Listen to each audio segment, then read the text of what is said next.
প্রিয় দর্শক, শুভেচ্ছা অনাবিল। ঋতু বৈচিত্র্যে প্রকৃতিতে এখন বর্ষা। আবার এসেছে আশার আকাশ ছেয়ে, আসে বৃষ্টির সুবাস বাতাস বেয়ে। রবি ঠাকুরের গান যেন পালাবদলের খেয়ায় ভেসেই আসে বর্ষাকাল। খাল বিল নদী নালা ডোবা পুকুর সবই জলে থই থই। ভিজে বাতাসে ভেসে আসে সোঁদা মাটির গন্ধ। পলছাতু ব্যাঙের ছাতা তাদের নরম শরীরে উঠে দাঁড়ায়। এরাও মাটি বা উপরের আস্তরণ ভেদ করে ওঠে। বৃষ্টি পড়ে টাপুর টুপুর, তারপর ঝরঝর ঝিরঝির রিমঝিম। রাতে পুকুর পাড়ে বা আলপথে ব্যাঙের বৃন্দগান, ঝিঝির ঐকতান। কালো মেঘের বুক চিরে অশনি সংকেত দেখে বুক ঢিপ ঢিপ করে। গুরু গুরু মেঘ গুমরি গুমরি গরজে গগনে গগনে। শালিক কাক ভিজে একসা। বাদল দিনের প্রথম কদম ফুল তার সৌরভ ছড়িয়ে দেয় বেশ অকৃপণভাবে। এসবই তো ভালো, তবে ভয়ের কি এই ভিজে বর্ষায়? ভয় আছে, সেটা সাপের। সাপের উপদ্রব বাড়ে এই বাংলায় এই বর্ষায়। সর্পদংশনে মৃত্যুর খবর আসে প্রায় প্রতিদিনই, তাই সতর্ক হওয়া আবশ্যক। বর্ষায় সাপ থেকে বাঁচতে সাবধান হওয়া বাঞ্ছনীয়। এই সতর্কতা বা সাবধান হওয়ার উপায় সম্পর্কে জানব আমরা।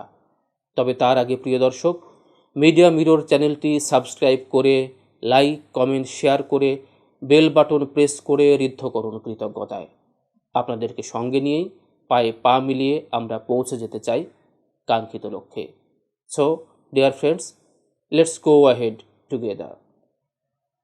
বাংলাদেশে বর্ষা মৌসুমে প্রতি বছর অন্তত 5,80,000 মানুষ সাপের দংশনে শিকার হন এবং অন্তত 6,000 মানুষ সাপের দংশনে মারা যান। বিশ্ব স্বাস্থ্য সংস্থার 2019 সালের অক্টোবরে প্রকাশিত সর্বশেষ রিপোর্টে এ তথ্য জানা গেছে। প্রতি বন্যার সময় অর্থাৎ মে, জুন এবং জুলাই এই 3 মাসে সাপের দংশন এবং তার কারণে মৃত্যুর সংখ্যা বেড়ে যায়।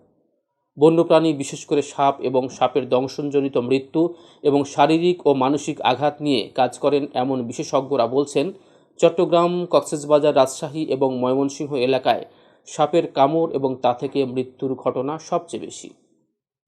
বাংলাদেশে কোন সাপ বেশি বিষধর? আমাদের উপমহাদেশে প্রায় 250 প্রজাতির সাপ রয়েছে। আমাদের দেশেও কিন্তু সংখ্যাটা কম নয়। বাংলাদেশের 80টি প্রজাতি সাপ রয়েছে। সাপ এবং সাপের বিষ নিয়ে কাজ করে এমন একটি সংস্থা বাংলাদেশ টক্সিকোলজি সোসাইটির প্রধান অধ্যাপক M.A. ফায়েজ বলেছেন, দেশে যেসব সাপ রয়েছে তার মধ্যে 7 থেকে 8 প্রজাতির সাপ অত্যন্ত বিষধর এবং এর কামড়ে মানুষ মারা যায়। সাপে কাটার ঘটনা গ্রামাঞ্চলে এবং কৃষি সংশ্লিষ্ট এলাকায় বেশি ঘটে থাকে। স্থলভূমিতে থাকা সাপ পায়ে দংশন করে বেশি। সামুদ্রিক সাপও অত্যন্ত বিষাক্ত হয়। বাংলাদেশে 23 ধরনের সামুদ্রিক সাপ রয়েছে। সেগুলো মাছ ধরতে সমুদ্রে যাওয়া জেলেদের দংশন করে থাকে। তবে সমুদ্রের গভীরে তাদের অবস্থান হওয়ায় সাধারণত এই সাপের কামড়ের ঘটনা বিরল। তিনি জানিয়েছেন, বাংলাদেশে যত মানুষ সাপের কামড়ে মারা যায় তার 4 গুণ মানুষের নানা রকম অঙ্গহানি ঘটে। কেউ শারীরিকভাবে পঙ্গু হয়ে যান, কেউ দীর্ঘদিন মানসিক ট্রমা ভোগ করেন। বাংলাদেশ টক্সিকোলজি সোসাইটির হিসেব অনুযায়ী যে 7 প্রজাতির বা 8 প্রজাতির বিষধর সাপের কামড়ে মানুষ বেশি মারা যায়, চলুন সেগুলো সম্পর্কে একটু জেনে নিই। গোখরো, নাম শুনেই গা শিউরে ওঠে। ঠিক তাই, ইয়া বড় ফনার সামনে গিয়ে দাঁড়াবে সাধ্যকার। তবে জেনে রাখা ভালো, সাপ আত্মরক্ষার জন্য কামড়ায়, তারা খাবার মনে করে ছোবল দেয়। গোখরো বা কেউটে সাপের কামড় ভয়ঙ্কর। কামড়ানোর কয়েক মিনিটের মধ্যেই ক্ষতস্থান ফুলতে শুরু করে, তীব্র জ্বালা অনুভূত হয়। কিন্তু কালাশের কামড় বুঝতে পারা যায় না। যখন রোগীর চোখের পাতা এলিয়ে পড়তে শুরু করে বা কথা জড়িয়ে যায়, তখন বোঝা যায় কালাশ সাপে কেটেছে।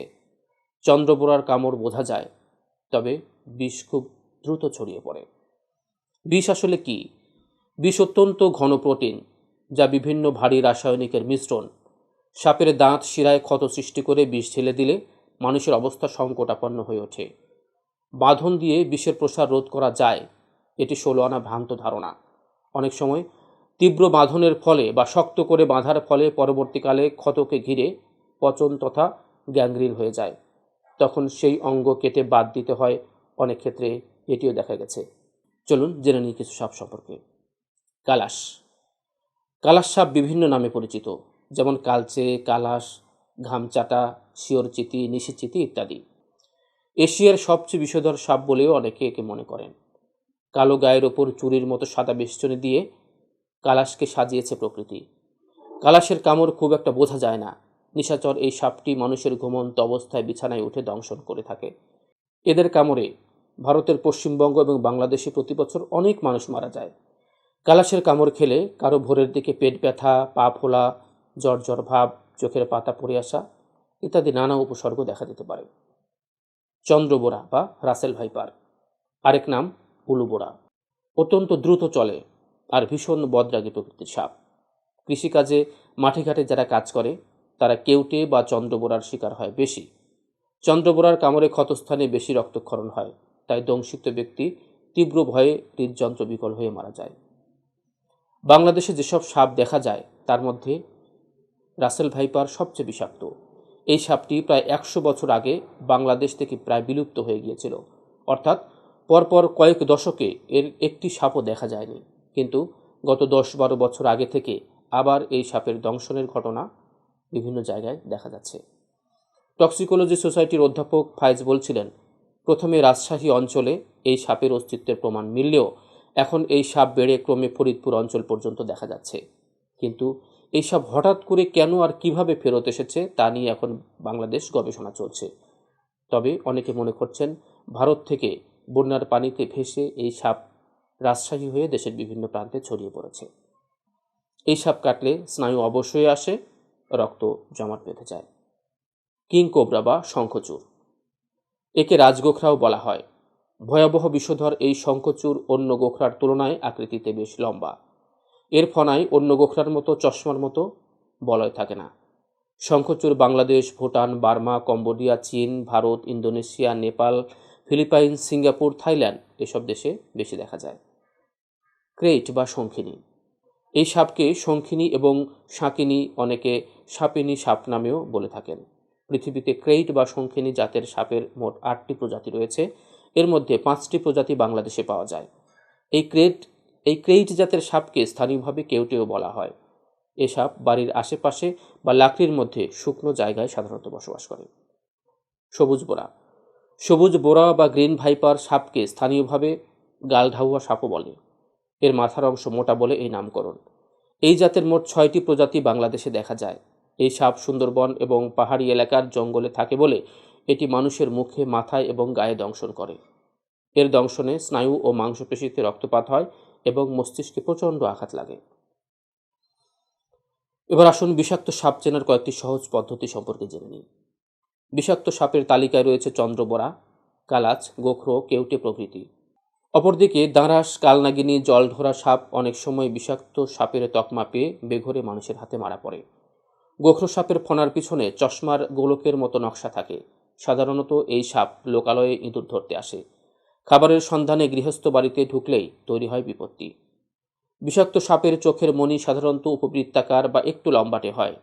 এদের বিষ দাঁত লম্বা এবং সামনের দিকে থাকে। অপরদিকে বিষহীন সাপ চোখের মণি গোলাকার এবং এদের দাঁত থাকলেও বিষগ্রন্থি সেভাবে থাকে না।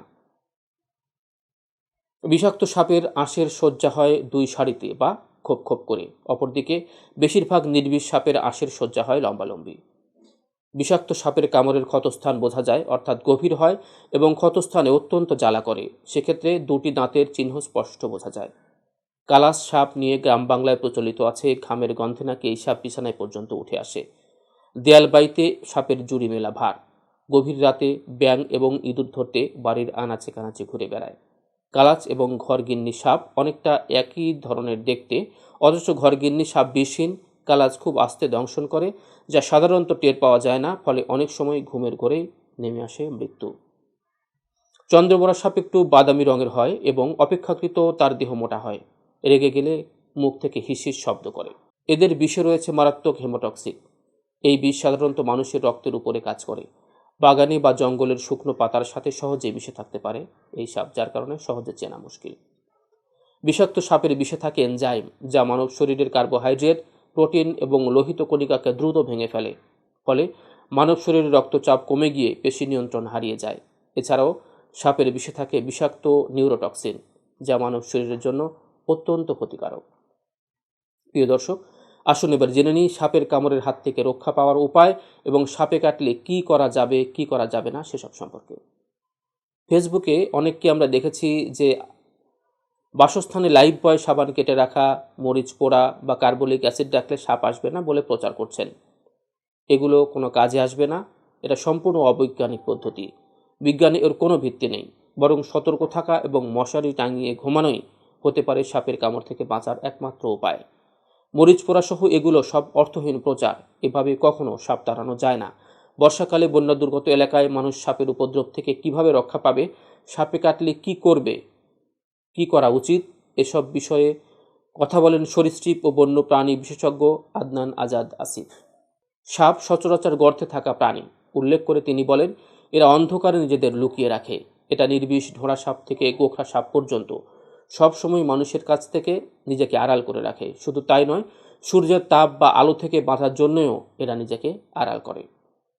আমাদের দেশের বেশিরভাগ সাপই নিশাচর। দিনে এরা গর্তে ঘুমিয়ে থাকে। সেটা মাটির গর্ত হতে পারে, গাছের গুড়ির গর্ত বা অন্য কিছু। আমরা অনেক সময় ইট রাখি, জিনিসপত্র বা কোনো কিছু স্তূপ করে রাখি, সেটা বাড়ির পুরনো প্রাচীরের কোনো গর্তেও থাকতে পারে। এসব জায়গা এখন বন্যার পানি দিয়ে পরিপূর্ণ। এ কারণে এসব জায়গায় যে সাপ লুকিয়েছিল তারাও এখন নিজের জীবন বাঁচানোর জন্য একটি আশ্রয় খুঁজছে। সেটা অবশ্যই শুকনো ও উঁচু জায়গা। এসব জায়গায়ও এখন মানুষের আশ্রয়স্থল। এজন্য সাপ নিজে থেকে না চাইলেও জীবন রক্ষার জন্য উঁচু জায়গায় যাবে যেখানে মানুষের বসতি। এ সময় মানুষের সঙ্গে তাদের একটা মারাত্মক কনফ্লিক্টস হতে পারে। সেটা হলে সাপের কামড়ে মানুষ আক্রান্ত হতে পারে বা মানুষের কারণে সাপের মৃত্যুও হতে পারে। সাপ থেকে সতর্ক থাকার প্রধান উপায় মশারি টাঙিয়ে ঘুমানো জানিয়ে তিনি বলেন, সাপ নিজে বাঁচার জন্য মানুষের কাছে চলে আসবে। যে জায়গার মানুষ ঘুমাবে সেই জায়গায় উঁচু ও শুকনো জায়গা, তাই সাপও সেখানে আশ্রয় নিতে চাইবে।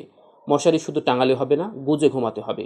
অনেকে আছেন মশারি না গুজে ঘুমান, সেটা করলে হবে না। এ সময় আশ্রয় কেন্দ্র বা ঘরে জুতা পরার সময় হাঁড়ি পাতিল বাটি স্পর্শ করার আগে ভালো করে দেখে নিতে হবে সেখানে সাপ আছে কিনা। বাটি, গামলা, বিস্কুটের টিন, বয়াম এসব স্পর্শ করার আগে ভালো করে দেখে নিতে হবে। কোনো কিছু স্তূপ করে রাখা থাকলে সেটা দোতলা, তিনতলা যেখানেই হোক, সেখান থেকে কোনো জিনিসপত্র বের করার সময় সতর্ক থাকতে হবে। লাঠির সাহায্যে নিতে হবে। সরাসরি হাত দিয়ে সরানো যাবে না। অন্ধকার স্থান দিয়ে কোনোভাবেই হাঁটা যাবে না। লাইট ব্যবহার করতে হবে। এছাড়া কোনো বিকল্প নেই। যদি কেউ সাপের কামড়ে আক্রান্ত হন তাহলে করণীয় প্রসঙ্গে এই বিশেষজ্ঞ বলেন, কোনোভাবেই রোগীকে ঝাড়ফুঁক, কবিরাজি, সাপ কাটার জায়গা ব্লেড দিয়ে কেটে ফেলা এসব করা যাবে না। দেরি না করে তাকে অবশ্যই হাসপাতালে নিতে হবে। তবে জেলা সদর হাসপাতালে নিতে পারলে ভালো। প্রাথমিকভাবে যেটা করতে হবে সেটা হলো, কোনো খাবার দাবার খাওয়া যাবে না, কোনো ধরনের উত্তেজনা থাকা যাবে না, সোজা কথায় আতঙ্কিত হওয়া যাবে না। মানুষ আতঙ্কিত হলে রক্ত চলাচল কয়েক গুণ বেড়ে যায়। এতে বিষ তাড়াতাড়ি ছড়িয়ে যেতে পারে। সাপে কাটা ব্যক্তিকে কোনোভাবেই ঘুমাতে দেওয়া যাবে না। কোনোভাবে যদি ঘুমিয়ে পড়েন তাহলে তার জেগে ওঠার সম্ভাবনা খুব কম থাকে। আক্রান্তকে যত দ্রুত পারা যায় সদর হাসপাতালে নিতে হবে। অবশ্যই রোগীকে সাপ কামড়ানোর সময় থেকে 24 ঘন্টা অবজার্ভ করে হাসপাতাল থেকে বের করতে হবে। কারণ সাধারণত সাপ কামড়ানোর 24 ঘন্টার মধ্যে বিষক্রিয়া হয়। এই সময়ের মধ্যে বিষক্রিয়া না হলে ভয়ের কোনো কারণ নেই, এটি বুঝতে হবে। আদনান বলেন, সাপে কাটলেই মানুষ মারা যায় না। সাপ বেশিরভাগ ক্ষেত্রে ড্রাই বাইট করে, মানে বিষ ঢালে না। 40-50% ক্ষেত্রে বিষ ঢালে না। কামড় দেবে কিন্তু বিষ ঢালবে না। এজন্য আতঙ্কিত হওয়া যাবে না। আতঙ্কিত হলে হার্ট অ্যাটাক হয়ে মারা যেতে পারে রোগী। মাথা ঠান্ডা রাখতে হবে। অন্যদের বোঝাতে হবে সাপে কাটলে সমস্যা নেই, সঠিক সময়ে চিকিৎসা নিলে সেরে উঠবে। এখন বিজ্ঞান অনেক এগিয়েছে। ভুল করেও কেউ যেন কোনো ওঝা বা সাপুড়ের কাছে না যায়। এতে বিপদ ঘটার সম্ভাবনা আরও বেশি থাকে। তিনি বলেন, হাতে বা পায়ে দড়ি দিয়ে বাঁধা যাবে না। এটাও একটা অবৈজ্ঞানিক পদ্ধতি। এতে দেখা যায় অনেক সময় রক্ত চলাচলে ব্যাঘাত ঘটে। পরে রোগী সুস্থ হলেও তার হাত পা কেটে ফেলতে হতে পারে বা গ্যাংগ্রিন হয়ে যেতে পারে।